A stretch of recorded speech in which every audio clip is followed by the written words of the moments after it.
am Mark Wiggins, CEO, editor-in-chief of Off the Bench magazine, amongst other things. And as we continue our series of bringing on people who are contributing to the magazine, we're going to continue to feature and highlight our contributing writers. These are the people who are writing on a monthly, bi-monthly basis on topics in their areas. They are the subject matter experts in these fields, and we're going to bring them on so you can hear more from them about certain topics.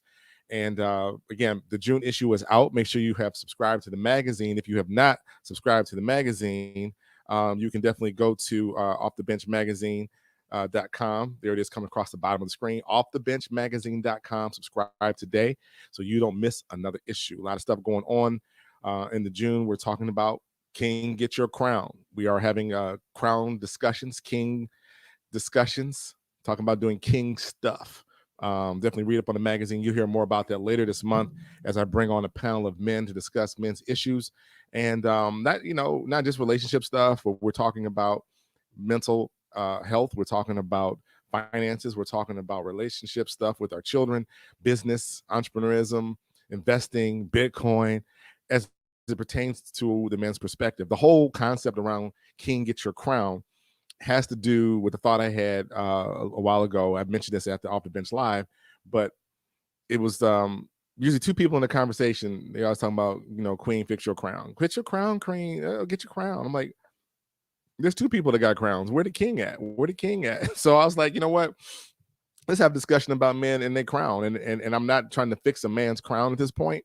What I'm saying is a reminder to men that we actually have a crown. And I need you to go back and get it. I need you to come back and be ready to take over and run and control your kingdom and your domain. And that is where everywhere you show up is your domain, in your relationships, in your children's lives, in your business, in your at your job, wherever you show up, that's your kingdom. And they need you. Our community needs us as men to stand back up and to handle our business. It doesn't matter where you are in this situation, what you're coming from, what you're starting with. We need you to start right now. Begin where you are, as I always say. But anyway, we're going to have encouraging conversations on this topic, and I got some great guests coming down the road. So with that being said, let's move into tonight's discussion. I have with us Dr. Delise Coffee. She is a beast, y'all. Let me tell you something. Delise has been riding with the chapter in a magazine since day one.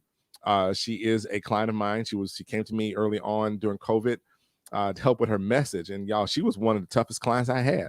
And she came at me. She was like, I need to know more. I need to do this, and I'm not going to do this. And can I get on the platform more than once? And Dr. Coffee, I always give you credit, because when the idea came up about the magazine, I had you in mind. Your question was, will I only get to share your platform one time? And I was like, absolutely not. You get it as many times as wherever. So we made this whole magazine just for you. That's what we did. We made it just for you. That being the case, I kid, because Dr. Coffee is definitely a beast in her arena, and she is a sports psychologist. And all that's been going on in the media with mental health and athletes, and them coming out and talking about they're dealing with depression, or they're dealing with these issues in mental health and mental wellness. And we saw Naomi Osaka, I can't say that right, pull the trigger. Or she sounded the alarm, punched the buzzer, pull the eject button, and everything's fine. What's on my computer here? Pull the eject button and said, I'm not doing this. I'm just not going to do it. And the ripple effect of that, it shocked the whole world. It shocked tennis world. It shocked and for me, Dr. Coffee, it was all the decorum and the pageantry of tennis, and it got blown up because an athlete said, I have an issue, and they seem to want to ignore it, or like, yo, you got this contract, and you got to sign it and whatever. Now, I stand by, I get it. You did sign the contract. You did. But this wasn't the first time they heard about her issue. This wasn't the first time. I don't think it was a shock. I know she has probably mentioned it before, her group or whatever, and they chose to tape it up and get out there. So anyway, I'm about to jump in our whole conversation, but I don't do bios. Dr. Coffee, please let the audience know who you are and what you do. First, thanks for having me, Mark. And I must start off by saying all of those things he said were true, but I said it in a very soft and nice way. It was very polite. And whenever you're trying to level up, you want to surround yourself with people who are already doing big things. And I had followed Mark for a while. He's doing some great things, and I knew I could learn from him. So I was a good student, and that's my story, and I'm sticking to it. I am a psychologist and a mental game coach. And I'm formally trained in sports psychology and clinical psychology. And as a sports psychologist, I work on the mental skills to help athletes enhance their performance and elevate their game. And as a clinical psychologist, I work with the mental health issues because athletes and the general population, they have mental health issues just like everyone else. And what happens is people still have a little stigma around mental health, but mental health is basically self-care. If you're at a point where you're doing good, mental health is self-care.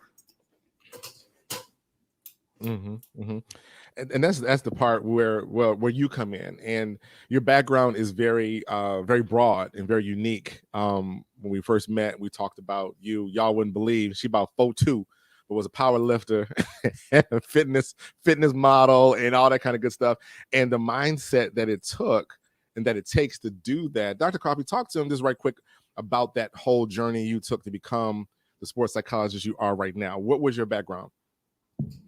My background was in bodybuilding. I started out wanting to be a professional bodybuilder, and I competed in several competitions. And on the local level, I did well. I won first place.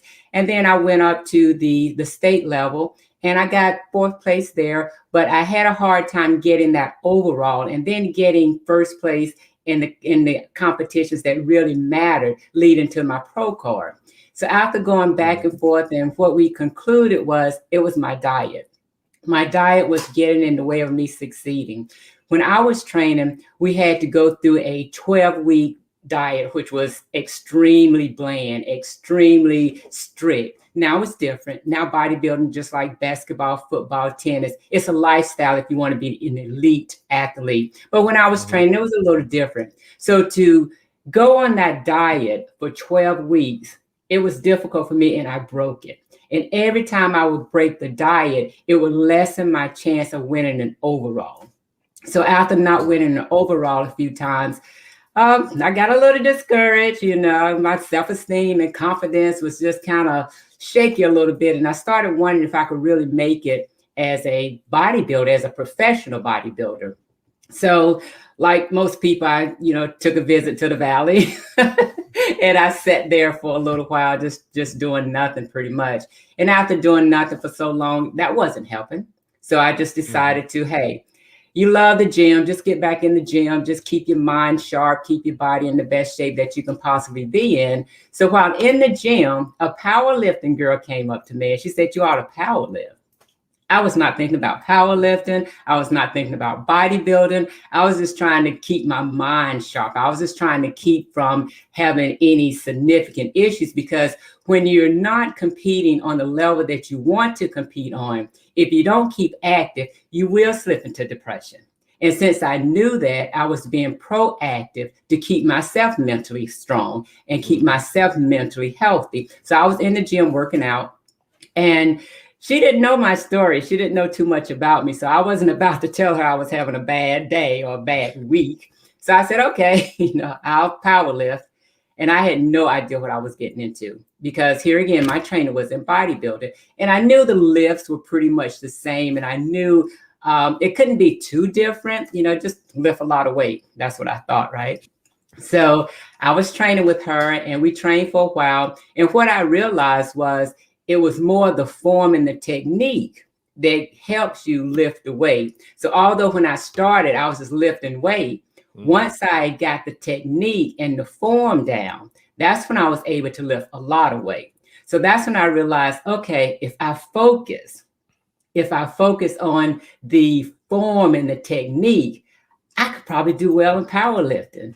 So that was kind of my game plan. I was just going to win by lifting the weight with my mind, because I wasn't sure if I was the strongest woman out there, but I knew I could focus, because even before I got into powerlifting as a bodybuilder, I was always focused, and I always trained hard, and my work ethics, it was just off the chart. So I knew if I could focus and I knew if I could get my confidence back, I knew I could win. So I went in there, I had this laser-like focus, and then my confidence, I was just kind of telling myself, I can do it. I know I can do it. I want to win. I got this. All of those self-talk, and that stuff is real. It really helps keeping those positive affirmations coming. So I went to the first competition, and it was a local competition because when you start, you start where you're comfortable. So I went to a local competition and blew it out the water. So I'm like, I can do this for real. So I got excited. So you have those little wins, and that's what I teach.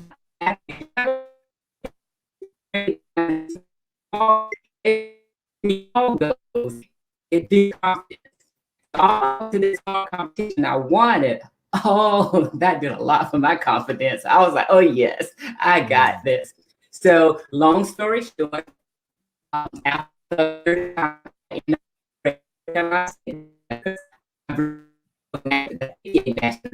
and the world record in powerlifting. So I did all of that just because it was kind of done because I just felt that was the right thing to do. And it was natural because I felt just bring anything I want you to life. So as I got older or as I got into college, I just started searching things and then just started reading, and I stumbled across Mental Game Coach. And I'm like, wow, this sounds really good. So I started reading on that, and that's when I realized this is really a science.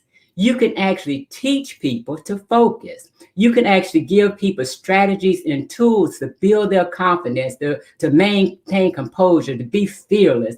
And I got so excited. I read everything on mental game coaching, and then I got certified. That's just how excited I was because I'm like, oh wow, I'm going to start teaching this because I know it worked because I did it before I knew what I was doing. So now that I'm formally trained, I have the experience, and now I have the knowledge, and now I can really help athletes excel. So I did that for a while with my certification, and it was just great. A lot of athletes succeed under my teaching. And I got excited again and went back and got a doctorate degree in sports psychology because I'm like, I know it's more to learn. And the more that I learn and the better that I get, I know I can help my clients and my athletes even more. So that's my journey. It was just exciting to actually go through that phase where I was actually competing. And now I'm so excited just to share that I learned, share.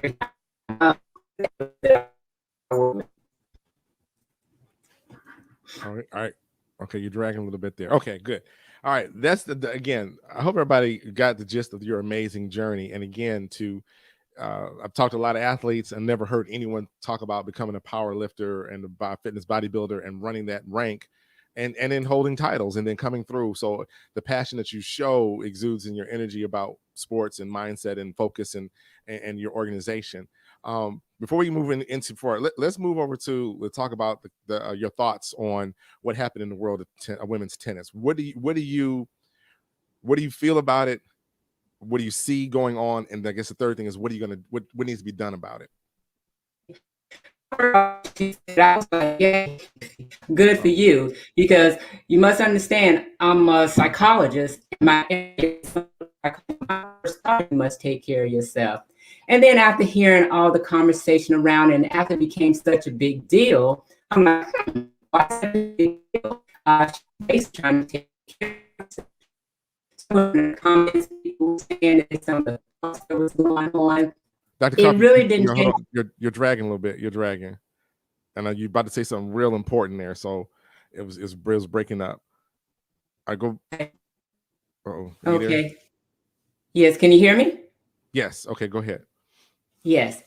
So then I just kind of started slowing down and reflecting to see, why is this such a big deal? And then when I started reading about and then what she did, and then I remember saying, I think it was 2008, that she was having issues with depression. Mm-hmm. And then if she was having issues with depression in 2008, that means she's either still or maintain, so not being you for her. So if she have developed strategies and tools to maintain her depression, is not a problem. That's when it crosses over to self-care. You understand and you know where your buttons are. You understand and you know where your triggers are. So if you know where your triggers are, it is important not to do that was said to cause you to regress. And that's what I see. If she's been struggling with this for a while and she's working with a psychologist or a therapist, she knows it's going to trigger her. And if she knows something is going to trigger her, it is in her best interest to back away. One of the things we don't realize is we're athletes. We're expecting them to perform for us. We're expecting them to give us this great performance because they signed this contract, because it's their obligation. I get that. And that's true. However, if they're having mental health issues, they cannot perform like we're expecting them to perform. So if you force someone to go out there when they're struggling with mental health issues, they're not going to get performance to us. They're not going to give us the show to know that they can give us. And then another conversation. Oh, she was off her geese tonight. Oh, she didn't do well. And then some may go as far, I paid all this money to see her and she didn't give me a good show. So understand, in order for an athlete to give their performance, their cup to be full. In order for their cup to be filled up, they must go into self-care. Anything or any issue that they're having, it's important for them to be preventative and protecting that so they don't have mental health issues. So the position that she took, I thought it was a very good position for her. I mean, she's 20 something, if I'm not mistaken, 22, 23. That's very young. That's very young to recognize that level of care. And if we want to see her do well, if we want to see her or any athlete have longevity in their sport, they must put their mental health first. Yes, you hit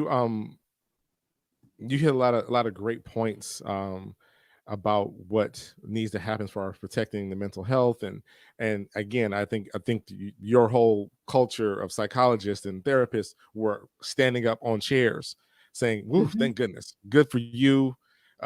Pull out. It's if it's about the money, you can have it back. And we're going to fine you $15,000. I think what really kind of just sent me over the edge a little bit was the audacity of other organizations or tournaments she ain't even got to yet. Yeah, we're gonna find her too.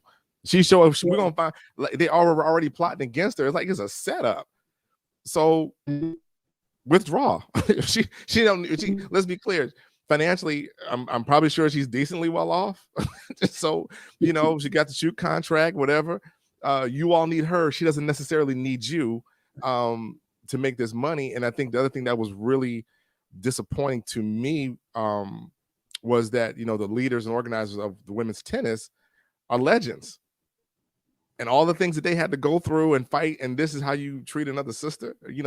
Again, from my reading of it, I could be dead wrong, but my interpretation was y'all acted just like some dudes, and I don't mean that any other way than what I just said. You were worried about the money and the business or whatever, and you didn't particularly care, and y'all get out there and play, when response should have been, okay, we got these rules, but let's get y'all some help. What does she need from us at this moment? You know what I'm saying? I got to find you because you didn't post. However, we're going to, you come back when you're ready. What can we do to help? That would have kept tennis having a decent look on, like, look at tennis be different. Look at them be not like the football league. Look at them not like be back basketball. But you just made yourself like every other league in the world. Perform because we paid you, do this thing like we told you. And, from being Black athlete, that kind of has a different ring to it, if you know what I mean. So let's move it down a notch. And you deal with athletes all up and down the scale. It's not just youth athletes, but we're going to talk about youth athletes. What's your recommendation to the parent out here who believes their child is the next Naomi and the next Tiger and everybody else out here? How do you recommend them to help their child and protect their child? Right. I work with athletes from a holistic perspective. My way of working with athletes is developing them as a person first. So it's a holistic approach to well-being, a holistic approach to player development. So by me coming from that angle, in order for you to give me your best, you must be your best. And in order for you to be your best, you must be mentally strong and mentally tough. And in order for you to be mentally tough, I must get you mentally strong first. Mm. So you cannot separate the two. If you really think about it and you're really interested in developing a player to the next level, you cannot separate mental health and performance. Because like I said earlier, if you want to perform well, you must be mentally sharp. An example is if you have the flu, I'm not talking about Michael Jordan, I'm talking about the rest of us. If you have the flu, you cannot perform well. So first you're going to take medicine or take your herbs or do whatever you need to do to get over the flu so you can be ready for the next game. It's no different with mental health. Mm.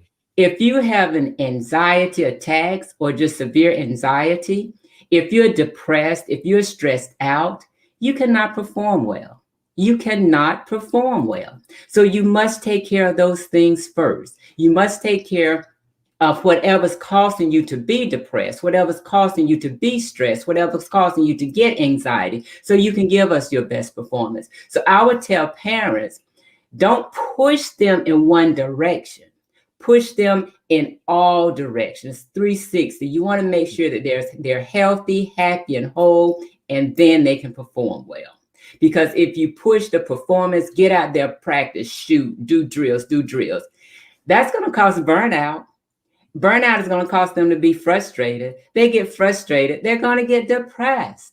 Mm. It's a cycle if Mhm. you don't focus on the mental health first. So parents, take a holistic approach to your child's well-being, especially if they are an elite potential player. Because what happens there is they're so good naturally, we overlooked all of those things. And most elite athletes suffer in silence. And the young kids, they will suffer either in their room alone with their games, doing things that they probably shouldn't be doing, or they're talking to their peers who do not know how to help them.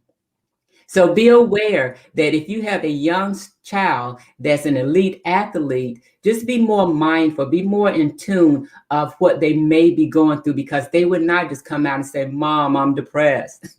Trust me, Mhm. they would not do that. You want to be able to pick up on the signs and just be more proactive in helping them move to the next level. Yeah, that's some great advice because, like I said, I'm sure you see all the gamut of.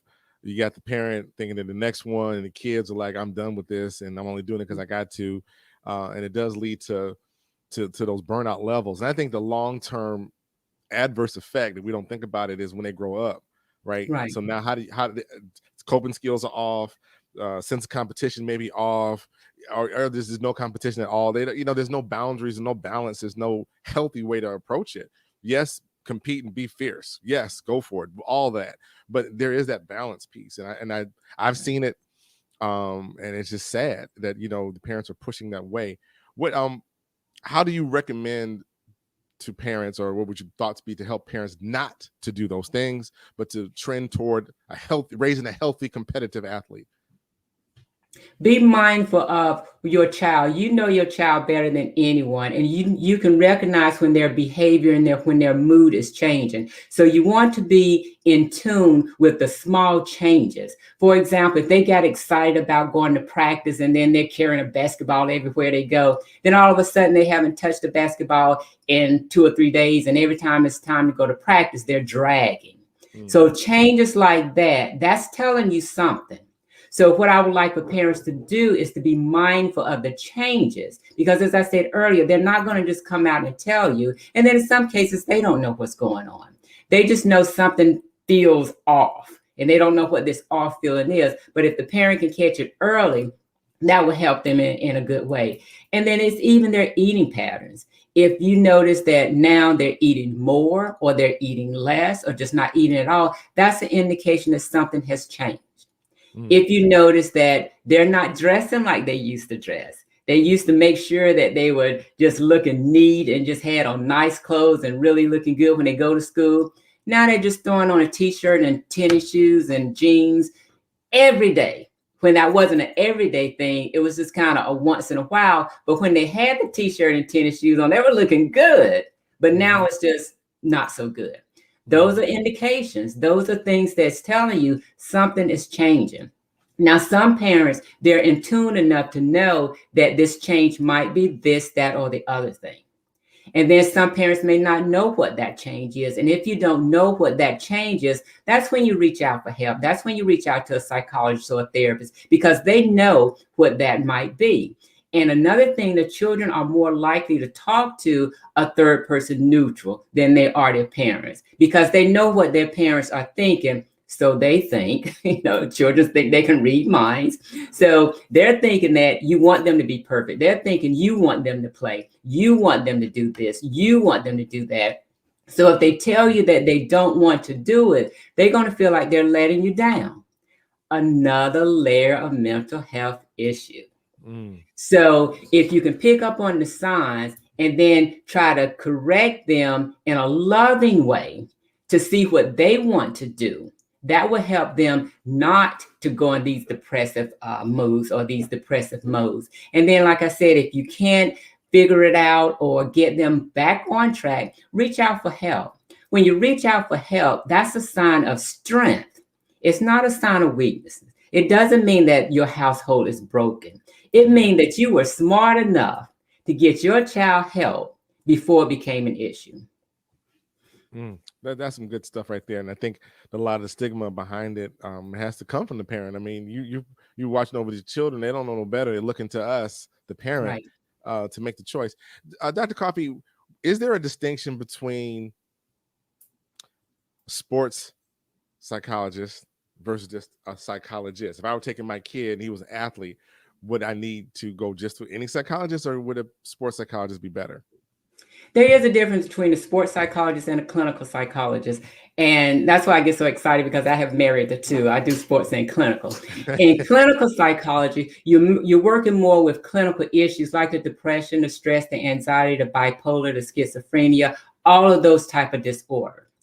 In a sports psychology, they're working more with performance skills. They're teaching you mental skills to help you elevate your game. They're teaching you like how to build your confidence, how to focus like a champion, how to maintain composure, how to get over the fear of failure. So that's what a sports psychologist does. And what I've learned since I'm trained in both, it's difficult for me to do sports psychology if they have clinical issues. So here again, it Right. goes back to I have to work on the clinical issues first. Wow, that what you said last was pretty heavy. The clinical issues first, and we may not see them as clinical issues. You think them as, oh, they're afraid to be of the crowd, but it may be something else there. Mhm. So that is awesome. I know you do a lot of work with the local teams, and professional teams. How are you engaging? Are you engaged with these sports teams and with these programs? Right now, I'm still virtual.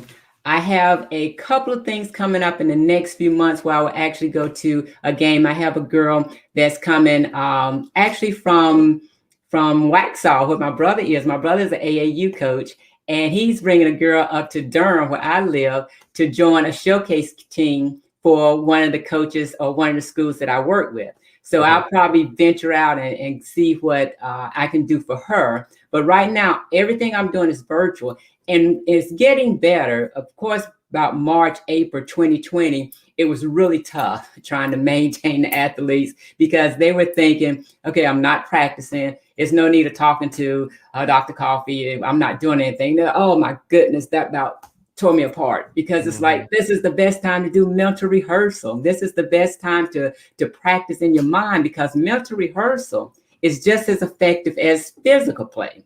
So I was working overtime just trying to get them on Zoom calls because here again, this was new to everyone.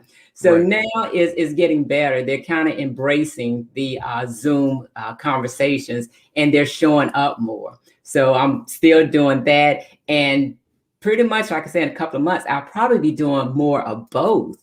I can't see going totally offline because I'm online so much. And then I have a lot of students that are out of state, which we were already used to doing it online. So now that my local people are doing it online, they just have a choice. And then when they have practice or games, then I'll go to the facility where they are. Nice. Now, what did you find? How did, let me rephrase the question. I did a keynote speak for City College in New York, SUNY. Just recently, they had a sports banquet, And at the end of the year thing, of course, it's all virtual. I'm here cutting the video. And one of the things that the AD told me was, hey, you know what, can you drop a message of encouragement to the seniors who lost the whole season? Mhm. And the administration had a position of, well, you got an education. That kind of hurt me to hear, like, you just totally dismissed my whole lifestyle just because I got my education. What were you finding with the kids that didn't get their season, that ended prematurely, the seniors, you know what I'm saying? They got nothing Mhm. and had to move forward. Did you have to deal with those students, and what did you find dealing with those students? Yeah. I had a couple, and it was really tough. And actually, it was tough for me because it wasn't a whole lot I could do.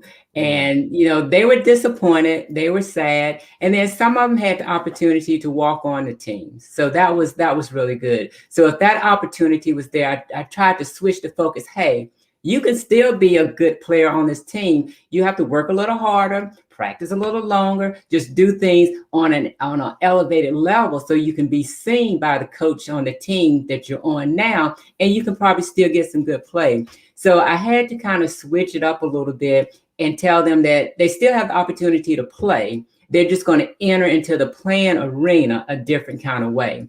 And then if not this year, next year, don't stop practicing, don't stop training, don't stop anything. Practice as if you are on a team, because you can still play or you can still make a team the next year. But it was very disappointing for the mhm, athletes, and disappointing for me. Life happened. We couldn't do anything, and just to make the best out of what we could do, the ones that could not just walk on the team, keep training. Keep training. I love using Michael Jordan as an example because he didn't make his high school team. He wasn't in a pandemic, but it was a situation where he tried out 1 year and he didn't make it. He kept training, he kept practicing, then he made it the next year, and look at him now. So that's mhm. kind of what I was sharing with them. Just don't stop practicing. Don't stop believing that you can do what it is that you want to do.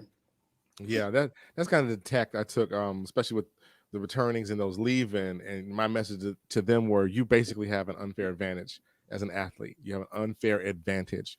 You have a skill set that you developed. You've got emotions. You've got things, and you've been through some stuff. There are a lot of people out there who've not been able to process getting ready for the next play or overcoming adversity. This is probably your biggest test. So while it stinks that you couldn't walk off as a senior and the seventh man didn't get to start the game, that kind of thing, you still walk out of here with a life lesson, and you Right. still are able to compete probably better than a lot of people in this time frame. And I said the same thing to the returning underclassmen, is what you just said. Is like, listen, you should have been working twice as hard.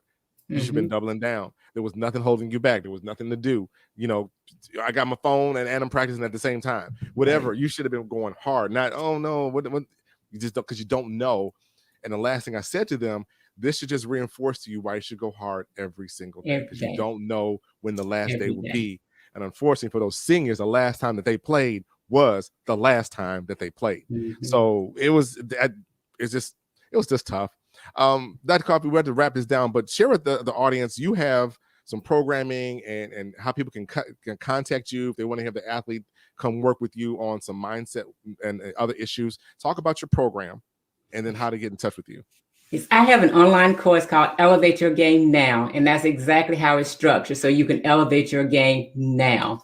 And you can get that at dcoffeementaltrainingu.com. And then my website is mindsetsportspsychology.com. And you can access all of the information there. So the online course is there, and it's teaching you some mental skills. And what I realized through my training as a power lifter and breaking the world record, and then my education through sports psychology, there was three things that I kind of mastered that helped me to get there. And it was imagery, setting goals, and a pregame routine. So Mm. there's about 15 mental skills that I teach my athletes, but who's going to do an online course with 15 mental skills? It'll take you hours. Okay. We're in a world where we want everything quick and fast. That's why it's called Elevate Your Game Now. So I just picked those three out of 15. Mhm, And if you mhm. can master those three, you can really enhance your performance. And that's my online course. What was it? And I What were the also three again? What were the three again? imagery, goal setting, and a pregame routine. Okay, got it. Yeah, yeah. So if you master those, that is a rock solid foundation for you to succeed in your sport. And I also do That's what's one-on-one up. coaching. And you can also Okay. access me one-on-one coaching through my website as well. Or you could email me at drdcoffee@gmail.com. That's dr.dcoffee@gmail.com if you want to do some one-on-one training. That's what's up. Dr. Coffee, I appreciate you coming on. Thank you for your contribution to Off the Bench magazine. We look forward to your continual writing.